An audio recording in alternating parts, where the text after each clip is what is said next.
నమస్కారం. ధర్మ సందేహాలు ప్రత్యేక కార్యక్రమానికి సాదర స్వాగతం.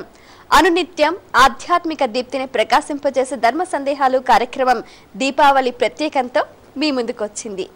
చీకటి వెలుగుల రంగేలి దీపావళి.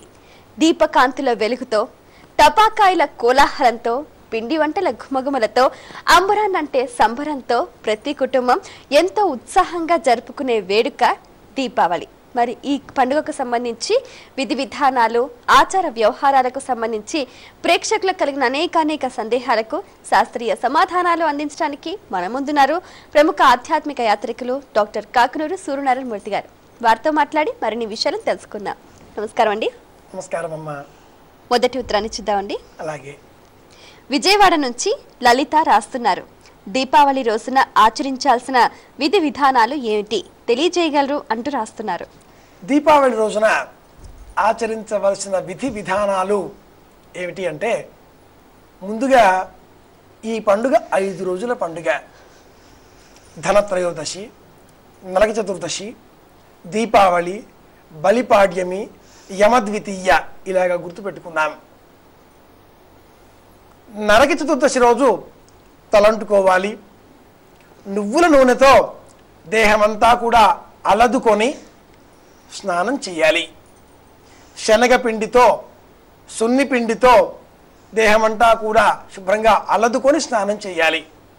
కృత్రిమమైనటువంటి ఈ సబ్బులతో వ్యవహరించకుండా సహజంగా లభించేటటువంటి ప్రకృతి సిద్ధమైన వనరులతో కాలం గడపాలి. ప్రకృతికి ఎంత దగ్గరగా మనం జీవించినట్లయితే అంతగా ఆనందాన్ని మనం పొందగలుగుతాం. ఇది ఈ దీపావళి పండుగ నాడు మనం జ్ఞాపకం ఉంచుకోవాల్సిన మొదటి విషయం. సూర్యోదయం కంటే పూర్వమే లేచి చక్కగా తలంటుకొని కొత్త బట్టలు ధరించి పాయసాన్ని ప్రసాదంగా స్వీకరించి ఇంటిలో ఇంటిల్లిపాది కూడా దేవతాగృహాన్ని శుభ్రం చేసుకుని అలంకరింపజేసి ధనలక్ష్మీదేవిని అర్చించాలి. అది మొదటి లక్షణం. ఇది మొదటి చేయవలసినటువంటి పని. అమ్మవారి పూజ పూర్తి చేసిన తర్వాత మధ్యాహ్నము నువ్వుల నూనెతో చేసినటువంటి వంటకాలను విశేషంగా మనం భోజనం చేయాలి. వాటినే నైవేద్యంగా సమర్పించి వాటితో భుజించాలి. సాయంత్రం అయ్యే సమయంలో సూర్యాస్తమయం కాకంటే పూర్వమే 48 నిమిషాల కంటే పూర్వమే దీపాలను వెలిగించడం ఆరంభించాలి. దీపావళి నాడు విశేషంగా చేయవలసిన కృత్యం ఏదైనా ఉందా అంటే అది దీపాలను వెలిగించడమే అని చెప్పుకోవాలి. ఈ కాలం అంతా కూడా తైలే లక్ష్మీర్ జలే గంగా అంటారు. అంటే నూనెలో లక్ష్మీదేవి ఉంటుంది. అలాగే ప్రతి నీటి బిందువులో కూడాను గంగా నది ఉంటుందిట. ఈ 2 వాక్యాలతో సమానంగా ప్రతి బ్రాహ్మణులోనూ కూడా పరమేశ్వరుడు ఉంటాడు అంటూ ఈ శ్లోకం పూర్తవుతుంది. కనుక ఈ దీపావళి పండుగను పురస్కరించుకొని దానాలు చెయ్యాలి. ధనత్రయోదశి నాడు బంగారాన్ని కొంటూ ఉంటారు. నిజానికి దానం చెయ్యాలి అంటుంది ధర్మం. అలాగే దీపాలను వెలిగించాలి. పితృదేవతలను స్మరించి వారికి సంతోషం కలిగించే విధంగా దీపాలను వెలిగించాలి. ఈ పండుగ మన దేశంలోనే కాదండి, నేపాల్, జపాన్, కొరియా అనేక ఇతర దేశాలలో కూడా జ్వాజ్వల్యమానంగా ఇదే పండుగ పేరుతో నిర్వహింపబడుతుంది. నేపాల్ దేశంలో పితృదేవతలకి ప్రీతికరంగా ఈరోజు సూర్యాస్తమయం అయిన తరువాత కాకుల కోసమని ప్రత్యేకంగా మేడపైన ఆహారం ముద్దలు ఏర్పాటు చేస్తారు. వీళ్ళు విసిరేసే ఆ ముద్దలని కాకులు వచ్చి తీసుకుంటే పితృదేవులు సంతోషిస్తారు అంటూ ఆ దేశస్థుల విశ్వాసం. అలాగే మన దేశం వారు కూడా సాయంత్రం వేళన ఇవి పెట్టే దీపాలన్నీ కూడా గతించినటువంటి ఈ 5 పక్షాలలో అంటే ఆషాఢం, శ్రావణం, భాద్రపదం, ఆశ్వీజంలో మొదటి పక్షం, ఈ 5 పక్షాలలో కూడా దేవతలంతా పితృదేవతలంతా కూడా మనల్ని ఆశ్రయించి ఉంటారు. ఇక తిరిగి వారి లోకాల వైపు ప్రయాణం చేయడానికి వీలుగా దారి చూపడం కోసమనే ఉద్దేశ్యంతో దీపాలను ఏర్పాటు చేయాలి అని కూడా కొంతమంది చెబుతూ ఉంటారు. దీపావళి నాడు దీపాలను వెలిగించాలి. నిజానికి ఈ కాలం అంతా కూడా పగటి కాలం తక్కువ, రాత్రుల కాలం ఎక్కువగా ఆరంభం అయ్యేటటువంటి కాలం. ఇక సూర్యుడు తులారాశిలో ప్రవర్తిస్తూ ఉంటాడు కనుక ఆ కాలంలో ఆయన ఇవ్వవలసినంత వేడి కాంతి మనకు ఇవ్వలేని స్థితిలో ఉంటాడు. పగలు తక్కువ కదా, కనుక ఈ లోపంగా వచ్చేటటువంటి ఉష్ణశక్తిని మనం స్వీకరించాలి అంటే పరోక్షంగా సూర్యకాంతి లభించేటటువంటి వ్యవహారాలు నక్షత్రాల ద్వారా ఆ కాంతిని మనం పొందాలి. అందుకోసమే సూర్యోదయానికంటే పూర్వమే లేచి స్నానం చేయడం, అలాగే సాయంత్రం వేళ కాకంటే పూర్వమే అంటే సుమారుగా 48 నిమిషాల కంటే పూర్వమే సాయంత్రం వేళను దీపాలను వెలిగించడం ఆరంభించాలి. అందులో ఒక దీపం తప్పనిసరిగా ఈ రోజు నుంచి కార్తీక మాసం వచ్చే మాసం అంతా కూడా ఆకాశ దీపం అన్న పేరుతో వెలిగించాలి. దీపావళి పండుగ అంటేనే నరకుడు అనే దుర్మార్గుడిని సత్యభామా సమేతుడి కృష్ణ పరమాత్మ సంహరించాడు. ఆ సందర్భంగా ఏర్పాటు చేసుకోబడినటువంటి పండుగ అంటూ అనేక పురాణాలు చెబుతూ ఉంటాయి. ధర్మాలలో మట్టుకు ఈ నరకుడు కృష్ణుడు సత్యభామ అనే కథలు ప్రత్యేకంగా చెప్పబడలేదు. ధర్మశాస్త్ర గ్రంథాలలో ఈ పండుగ పితృదేవతలను ఉద్దేశించి మాత్రమే ఏర్పాటు చేయబడినటువంటి పండుగ అని చెప్పబడింది. ప్రశ్నకు సమాధానంగా చెప్పుకోవలసి వస్తే మట్టుకు దీపావళి నాడు తప్పనిసరిగా ధనలక్ష్మీ దేవత అర్చన, దీపాలను వెలిగించడము, అలాగే కాంతులు వెదజల్లేటటువంటి తారాజువులను వెలిగించడము. బాంబులు అవి కావండోయ్, ఆనందాన్ని కలిగించాలి. మనం వెలిగించేటువంటి మతాపాలు, తారాసంచా లేదా బాణాగుండు సామాగ్రి అంతా కూడా భయం పెట్టించేదిలాగా ఉండకూడదు. చక్కగా చిన్నగా గుండ్రంగా అందంగా పెట్టుకుంటే అది బొట్టు అవుతుందండి. అంత పెద్దగా కాసంతగా పెట్టుకుంటే అది బొట్టు భయం కలిగించేదిలాగా ఉండదు. కనుక మతాపాలు కానీ బాణాసంచా కానీ సంతోషం కలిగించేదిలాగా ఉండాలి, బెదిరించేదిలాగా ఉండకూడదు. ముఖ్యం దీపావళి, దీపాలను వెలిగించాలి. ఇది సమాధానం. అయితే ఇందాక మీరు ఆకాశ దీపం కూడా వెలిగించాలి అన్నారు కదా, అది కేవలం దేవాలయాల్లో మాత్రమే వెలిగిస్తారు కదండి? ఆకాశ దీపం అనేది దేవాలయాలలో మాత్రమే కాదండి, ఇంటిలో కూడా వెలిగించవచ్చును. అంటే 5 ప్రాంతాలలో దీపాలను ఈ రోజున ఆరంభం చెయ్యాలి. మొట్టమొదట వంట ఇంట్లో, రెండవది గుమ్మానికి ఇరువైపులా కూడాను, మూడవది ఎక్కడైనా మన ఇంట్లో ధాన్యం పెట్టుకుంటామే, బియ్యం, పప్పు, ఉప్పు, చింతపండు ఇలాంటివి, ఆ గదిలో, ఆ స్థలంలో, నాలుగవది ఆకాశ దీపం మేడ పైన ఒక వెదురు గడని వేలాడదీసి ఆ వెదురు గడకి దీపాన్ని వేలాడదీసేటటువంటి వారు, ఐదవది వీధి కూడలిలో, మొగదలలో. ఈ 5 దీపాలలో తప్పనిసరిగా ఈ మాసమంతా కూడా మేడ పైన వెదురుగలకి వేలాడదీయమన్న దీపాన్ని వెలిగించేటటువంటి వారు. సందర్భం వచ్చింది కాబట్టి చెప్తున్నానమ్మాయి, దోసకాయ బుడంకాయ అని చెబుతామే, ఆ బుడంకాయలో గుజ్జంతా తీసేసి సన్న కన్నం పెట్టి అందులో ఉన్న గుజ్జంతా తీసేస్తారు, దానిలో దీపం వెలిగిస్తారు, ఆ బుడంకాయని వేలాడదీస్తారు. పచ్చగా బంగారపు ముద్ద వలె మెరిసిపోతూ ఉంటుంది ఆ దీపం. నిజంగా అదండి ఆకాశ దీపం అంటే. లేదు ఇత్తడి పాత్రలో దీపాన్ని వెలిగించి కన్నాలవి ఉంటాయి, బెజ్జాలవి ఉంటాయి, దీపం మరిగిపోకుండా ఆ విధంగా వేలాడదీస్తారు. ఆలయాలలో కూడా ధ్వజస్తంభానికి కూడా ఇటువంటి ఆకాశ దీపాలనే వేలాడదీస్తారు. ఇల్లే దేవాలయం. పరమేశ్వరుడు ఇంట్లో ఉన్నాడు, ఆలయంలో ఉన్నాడు, ఆలయంలో ధ్వజస్తంభంలో దీపం వేస్తున్నాం కదా అనుకుంటే మాత్రం సరిపోతండి. ఇల్లు కూడా దేవాలయమే, దేహం కూడా దేవాలయమే, దేహమే దేవాలయం, జీవుడే సనాతన దైవం. వినలేదు? అలాగా దైవం అంతటా ఉన్నాడు, ఇంటిలోనూ ఉన్నాడు. కనుక ఈ ఆకాశ దీపము ఆలయానికి వెళితే ఒకటి ఉంటుంది, అర్చకుడు వేలాడదీస్తాడు. ఆలయానికి వెళ్ళి మనం ఆలయంలో ఉండే ఆ రాగి చెట్టు క్రిందో మరింకెక్కడోనో దీపాన్ని వెలిగిస్తాము. అలాగే ఇంటిలో కూడా దీపాన్ని వెలిగించినట్లయితే పితృదేవతలు సంతోషిస్తారు. ఇది దీపావళి పండుగ ప్రధానంగా ఆచరించాల్సిన లక్షణం. మరి ఉత్తరం చూద్దామండి. అలాగే విశాఖపట్నం నుంచి హరిప్రియ రాస్తున్నారు, దీపావళి పండుగను అమావాస్య రోజునే జరుపుకోవటంలో ఆంతర్యం ఏమిటి వివరించండి అంటూ రాస్తున్నారు. చీకటి, నలుపు, వ్యతిరేక భావనలు, వాటిపైన మంచి గెలిచినటువంటి ఆ గెలుపుకు ప్రతీకగా ఈ పండుగను ఆచరిస్తున్నాం. నరకుడు ప్రాగ్జ్యోతిషపురం అనే ఒక నగరానికి రాజు. ఈ ప్రాగ్జ్యోతిషపురానికి రాజు అయినటువంటి ఆ నరకుడిని సంహరించడం కోసమని కృష్ణ పరమాత్ముడు సత్యభామా సమేతుడై గరుత్మంతుడి పైన బయలుదేరాడు.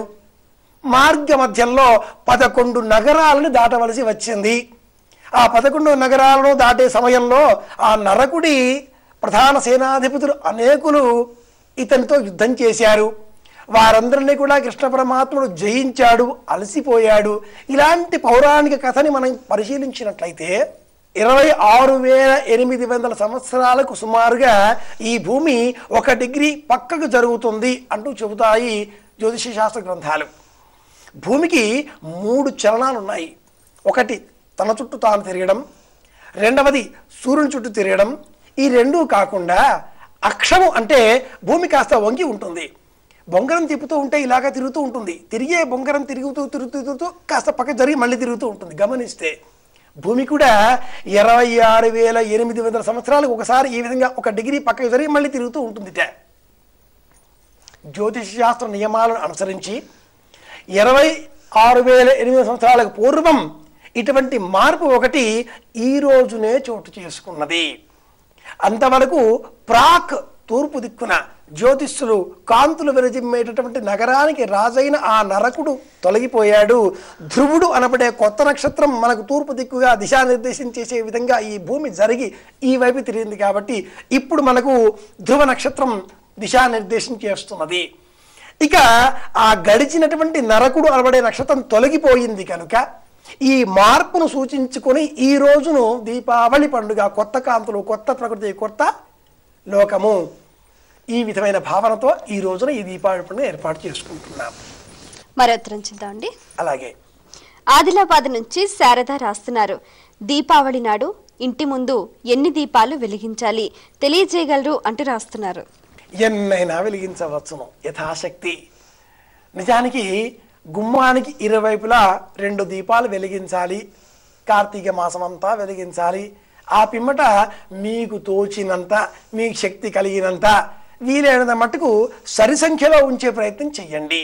2, 4, 8, 12, 16 ఈ విధంగా ఒక నిర్దిష్టమైనటువంటి పద్ధతిలో దీపాలను మనం ఏర్పాటు చేసినట్లయితే నేత్రానందం కలుగుతుంది. జ్యోతిష్మతీం త్వా సాధయామి, జ్యోతిష్కృతం త్వా సాధయామి, జ్యోతిరపితం త్వా సాధయామి. వేదం కూడా సమస్తమైనటువంటి ఈ ప్రపంచంలో వ్యాపించినటువంటి ఆ దైవశక్తి అంతా కూడా జ్యోతికాంతి అంటూ తెలియజేస్తుంది. దేవీం షోడశవర్షీయాం శశ్వసుస్థిర యవ్వనాం బింబోష్ఠీం సుతతీం శుద్ధాం శరత్పద్మనిభాననాం శ్వేతచంపకవర్ణాభాం సునీలోత్పలలోచనాం జగద్ధాత్రించ ధాత్రించ సర్వేభ్యః సర్వసంపదాం సంసారసాగరే ఘోరే జ్యోతిరూపాం సదా భజే అంటూ ఆ దీపావళి మహాలక్ష్మిని ఈ ధ్యాన శ్లోకంతో అర్చన చేస్తారు. జ్యోతి రూపాం సదా భజే. విశ్వమంతా వ్యాపించిన చైతన్య తేజము, వెలుగు ఆ జ్యోతిష్కాంతిలో మనకు కనిపిస్తుంది. ఈ జ్యోతిష కాంతులను చూచి మనము ఇది వెలుగులు, ఇవి ఆనందములు, ఇవి సంతోషములు అనే భావనతో కొత్త ప్రకృతి, కొత్త చికిత్స, కొత్త విధానములు, కొత్తగా వచ్చేటటువంటి భావనలతో ముందుకు మనం ప్రయాణం చేస్తూ ఉంటాం. ఈ 2 కారణాల చేత 2 దీపాలు, 4 ఎన్ని తోస్తే అన్ని సరి సంఖ్యలో ఉంచుకుంటే ఆనందం కలుగుతుంది అని సలహా ఇవ్వడం మట్టుకే మనం చేయగలం. ఇది సమాధానం. ధర్మ సందేహాలు కార్యక్రమంలో ఇప్పుడు స్వల్ప విరామం. విరామం తర్వాత ధర్మ సందేహాలు కార్యక్రమానికి తిరిగి స్వాగతం. ఖమ్మం నుంచి మైథిలి రాస్తున్నారు. దీపావళి రోజున ప్రధానంగా పూజించాల్సిన దైవం ఎవరు తెలియజేయగలరు అంటూ రాస్తున్నారు. దీపావళి రోజున ప్రధానంగా ధర్మశాస్త్రం ప్రకారం పూజించవలసిన దేవతలు పితృదేవతలు. వ్యవహార పౌరాణిక జ్ఞానాన్ని, లోకధర్మాన్ని అనుసరించి అర్చించవలసిన దైవం లక్ష్మీదేవి. ఈ రెండింటినీ మనం గుర్తుంచుకోవాలి. ఇంతకంటే ముందు ప్రశ్నలో ఎన్ని దీపాలు వెలిగించాలి అంటే ఇంకొక కొత్త ఊహ కూడా నాకు కలుగుతుంది అమ్మాయి. ఈ కాలంలో తూర్పు క్షితిజ రేఖ మీద సూర్యోదయ సమయంలో తులారాశి ఉద్భవిస్తుంది. ఈ తులారాశికి 180 డిగ్రీలకు అంటే సాయంత్రం వేళన సూర్యుడు అస్తమించే సమయంలో మేషరాశి ఉద్భవిస్తుంది. ఈ మేషరాశికి కుజుడు ఆధిపత్యం వహిస్తున్నాడు. కు అంటే భూమి, జ అంటే పుట్టడం, కుజుడు అంటే భూపుత్రుడు, నరకుడు అని చెప్పుకుంటున్నాయి మన పురాణాలు. నరకుడు కూడా భూపుత్రుడే కదా. కనుక ఆ నరకుడిని సంహరించినట్లయితే అంటే ఈ మేషరాశికి ఆధిపత్యం కలిగేటటువంటి ఈ కుజ ప్రభావం తగ్గించినట్లయితే 16,000 కన్యకామణులకు కృష్ణ పరమాత్ముడు విముక్తిని కలిగించాడు. ఆ నరకుడు అనేవాడు ప్రాగ్జ్యోతిషపురంలో 16,000 మంది కన్యకామణులను బంధించాడు అని చెబుతున్నాయి మన పురాణాలు. ఈ 16,000 మంది కన్యకామణులు ఎవరు అంటే విశాల విశ్వంలో ఉండేటటువంటి నక్షత్ర మండలం అనుకుంటే ఆ నక్షత్ర మండలాలకు ప్రతీకలుగా 16,000 దీపాల వరకు మీకు శక్తి ఉంటే వెలిగించవచ్చును. ఏ చింత లేదు. 16,000 సంఖ్యలో. కాబట్టి కనీసం 16 అయినా పెట్టుకుందాం, 32 అయినా పెట్టుకుందాం అనేటటువంటి సంప్రదాయం కూడా కొంతమంది పాటిస్తారు. సరి సంఖ్యలో 16 దీపాలు, 32 దీపాలు ఈ ప్రమాణంలో కూడా వినియోగిస్తూ ఉంటారు. ఇది దీపాలకు సంబంధించినంత మటుకు మనం చెప్పుకోవాల్సిన అంశం. చంద్రుడు, సూర్యుడు, నక్షత్ర మండలంలో ఉండే 27 నక్షత్రాలు ప్రతీకలుగా తీసుకుని ఒక వేదికను ఏర్పాటు చేసి ఆ వేదిక పైన వియన్మండలంలో నక్షత్రాలు ఏ విధంగా ఉంటాయో వాటికి ప్రతీకలుగా ప్రత్యేక పరిమిత స్థానాలను గుర్తించి ఒక మ్యాప్ లాగా తయారు చేసుకొని 27 దీపాలను వెలిగించి ఈ 27 దీపాలలో 2 ప్రత్యేకమైనటువంటి దీపాలను సూర్యునకు చంద్రునకు కూడా ప్రతీకలుగా వెలిగించి ఇలాగా ఈ ప్రత్యేకంగా తయారు చేసుకున్నటువంటి ఆ చెక్క మ్యాప్ ఈ పటాన్ని ఈ నెల రోజుల పాటు కూడా నక్షత్ర దీపములు అన్న పేరుతో కూడా ఆచరిస్తూ ఉంటారు. కొంతమంది 33 వెలిగిస్తారు. 33 వెలిగిస్తారు. 33 కోట్ల దేవతలకు ప్రతీకలుగా 33 దీపాలు వెలిగించడం, అలాగే 5 దీపాలను వెలిగించడం, ఉసిరిక దీపాలను వెలిగించడం, ఉసిరిక పై భాగాన్ని కొద్దిగా తొలగించి దీపాన్ని వెలిగించి ఆ దీపకాంతులను చూడడం ద్వారా కంటి ఆరోగ్యం మెరుగవుతుంది. ఆరోగ్యం మానసికంగా కూడా ఇది ప్రధానమమ్మాయి. శారీరకమైన ఆరోగ్యం కంటే మానసికమైన ఆరోగ్యాన్ని మనం వృద్ధి పొందించుకోవాలి అంటే అందుకు భారతీయ సంస్కృతి, హైందవ ధర్మము, హిందూ పండుగలు తప్పించి ఇంకా వేరే మార్గాలు ఏవీ లేవు. ఈ పండుగలలో ప్రతి అంశం కూడా మన భౌతిక విజ్ఞానానికి సంబంధించినంత మట్టుకు అలాగే మానసిక విజ్ఞానానికి సంబంధించినటువంటి వరకు ఇరువైపులా కూడా మేలు కలిగించేదే అయి ఉంటుంది. ఎక్కడ మనసు సంతోషంగా ఉంటుందో అక్కడ భౌతికంగా కూడా అంతా మేలే కనిపిస్తుంది. కనుక 2 లక్ష్యాలు కలిగినటువంటి ఏకైక పండుగలు హిందూ సంస్కృతిలోనే మనం గమనించవచ్చును. దీపావళి, దీపాలు 33, 27, 5 ఉసిరిక దీపాలు యథాశక్తి యథాలభ్యం. వీలైనంత మట్టుకు నువ్వుల నూనె దీపాలు వెలిగించడమే మేలు. ఇవి కాకుండా కృత్రిమంగా లభించేటటువంటి ఇంకా ఏవైనా సన్ఫ్లవర్ ఆయిలో మరింకేవైనా ఆయిలో ఇలాంటివి కాకుండా ఆముదం దీపాలు, నువ్వుల నూనె దీపాలు, నేతి దీపాలు ఇవి కంటికి ఆరోగ్యాన్ని ఇస్తాయి, మనసుకు ఆహ్లాద భావాన్ని పెంపొందిస్తాయి. ఇటువంటి దీపాలను వెలిగించాలి. ఇది సమాధానం. మరి ఉత్తరం చూద్దామండి. అలాగే అనకాపల్లి నుంచి అన్నపూర్ణ రాస్తున్నారు. దీపావళి రోజున ఏ దానాలు చేస్తే మంచిది తెలియజేయగలరు అంటూ రాస్తున్నారు. దీపావళి నాడున కంబళి దానం చెప్పబడి ఉంది. అలాగే గుమ్మడికాయ దానం ఈ 2 చెప్పబడి ఉన్నాయి. వీటితో పాటుగా నువ్వులు కూడా దానం చేయవచ్చును. ప్రధానంగా 10 దానాలు కూడా వీలైన పక్షంలో చేయవచ్చును. గో భూ తిల హిరణ్యాజ్య వాసో ధాన్య గుడానిచ రౌప్యం లవణమిత్యాహు 10 దానా ప్రకీర్తిత. శక్తి ఉన్నట్లయితే ఈ 10 దానాలు చేయవచ్చును. యథాశక్తి దానం చెయ్యాలి అనే భావన మనలో కలగాలి. ముఖ్యంగా దానం చేసే సమయంలో ఎవరికి దానం చేస్తున్నాం, అతడి యోగ్యత ఏమిటి, ఎవరు దానం చేస్తున్నారు, ఎవరి దగ్గర నేను తీసుకుంటున్నాను అంటే దాత ప్రతిగ్రహీత ఇద్దరు కూడా వారి వారి యోగ్యతలను అనుసరించి దానం అడగాలి, దానం పుచ్చుకోవాలి. ఆయన మేఘుడు, అదేదో మేఘ సందేశం, వెళ్ళిపోయేటటువంటి మేఘాలను అడుగుతూ ఉంటాడు. మా ఆవిడ మా ఇంట్లో ఉంది, కాస్త నీరు వెళ్ళి చెబుతారా అంటాడు. చెబుతూ తనకు తానే మళ్ళీ చెప్పుకుంటూ ఉంటాడు కదా. యాచనామోఘ వరమతి గుణే నాథమే లబ్ధ కామ. ఎవరిని పడితే వాడిని అడిగితే మన కోరిక తీరదు కదా. ఎవరిని అడగాలి, ఎవరిని యాచించాలి అయితే ఎవడైతే మన కోరిక తీర్చగలడో అటువంటి వాడిని మాత్రమే యాచించాలి, అడగాలి. అడిగిన మరుక్షణం అతడు మనకి ఇచ్చేటట్లుగా కూడా ఉండాలి అంటాడు ఆ మహాకావి కాళిదాస. ఆ కావ్యంలో, యక్షుడి కావ్యంలో వేదంలోకి వెళితే అంగిరసో వై సత్రమాసద, అంగిరసుడనే వాడికి ప్రీతికరంగా దానాలు ఇవ్వాలి అంటుంది వేదం. ఇది కృష్ణయజుర్వేదంలో మనకు అనిపిస్తుంది. కామో దాత కామ ప్రతిగ్రహీత కామకం సముద్రమావిశ. ఎవరికి ఇస్తున్నాం దక్షిణం, ఎవరికి ఇస్తున్నాం దానం, తీసుకునేవాడు ఇచ్చేవాడెవడు అంటే వీళ్ళిద్దరికీ కూడా అర్హత లేవండి. అంగిరసుడు అనే వాడికి యావత్ సృష్టిపైన అధికారం ఉంది కాబట్టి అతడికి ప్రీతి కలిగించే విధంగా పరమేశ్వరుని చేత లబ్ధమైనటువంటి ఈ కొద్దిపాటి సంభారాలను, బట్టలను, డబ్బును, వస్త్రాలను ఏవి లభిస్తే వాటిని ఇతనికి నేను ఇస్తున్నాను. అతడు ప్రేరకుడు, ఇతడు కూడా అతని అంశలోని వాడే. ఇచ్చే సమయంలో ఇస్తున్నాను అనే భావన నిర్దిష్టపరచడం కోసమని దానితో పాటుగా కొంత హిరణ్యం, కొంత ధనం, కొంత డబ్బు, ఇది కూడా దక్షిణ అన్న రూపంలో ఇస్తున్నాం. అప్పుడే దాత ప్రతిగ్రహీత్రే ఇద్దరికి కూడా చిరకాలము యశస్సు కలుగుతుంది. ఈ వేదవాక్యాలు పురాణ వాక్యాలు పక్కన పెట్టేస్తే ఏమండోయ్, బలిచక్రవర్తి లాంటి వాడు వచ్చినవాడు వామనుడు 3 అడుగుల నేల అడుగుతున్నాడు, ఇచ్చావా పోతావు అంటూ శుక్రాచార్యుడు బెదిరిస్తున్నప్పటికీ కూడా అక్కడ ఉండేవాడు ఆయన ఇక్కడి దాకా వచ్చాడు.